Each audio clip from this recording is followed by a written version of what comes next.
വയനാട് മാനന്തവാടിയിൽ വൻ കുഴൽപ്പണവേട്ട. ബസ് യാത്രക്കാരനിൽ നിന്ന് 31 ലക്ഷത്തോളം രൂപ പിടികൂടി. കോഴിക്കോട് കൊടുവള്ളി സ്വദേശി മുഹമ്മദ് സാമിറിനെ പോലീസ് അറസ്റ്റ് ചെയ്തു. മാനന്തവാടി തോൽപ്പെട്ടി എക്സൈസ് ചെക്ക് പോസ്റ്റിലെ വാഹന പരിശോധനയ്ക്കിടെയാണ് കുഴൽപ്പണം പിടികൂടിയത്. ദീപക് മോഹനുണ്ട്. ദീപക് മോഹൻ, ചെറിയ സംഖ്യയല്ല, 31 ലക്ഷം രൂപയാണ്.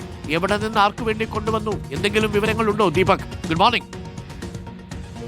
Good morning doctor Kumar. ഇന്ന് പുലർച്ചെ മാനന്തവാടി തോൽപ്പെട്ടി ചെക്ക് പോസ്റ്റിലെ എക്സൈസ് വാഹന പരിശോധനയ്ക്കിടെയാണ് എക്സൈസ് ചെക്ക് പോസ്റ്റിൽ വെച്ച് ഇങ്ങനെ രേഖകളില്ലാത്ത കടത്തിക്കൊണ്ടുവന്ന 30 ലക്ഷത്തിലധികം, അതായത് കൃത്യമായി 30,93,900 രൂപയാണ് യാത്രക്കാരിൽ നിന്ന് കണ്ടെടുത്തത്. ബാംഗ്ലൂരിൽ നിന്ന് കോഴിക്കോട്ടേക്ക് സ്വകാര്യ ബസ്സിൽ യാത്ര ചെയ്യുകയായിരുന്നു ഇയാൾ. കോഴിക്കോട് കൊടുവള്ളി സ്വദേശിയാണ്. ഇയാളുടെ പക്കൽ നിന്നാണ് ബാഗിൽ സൂക്ഷിച്ച നിലയിൽ 31 ലക്ഷത്തോളം രൂപ കണ്ടെത്തിയത്.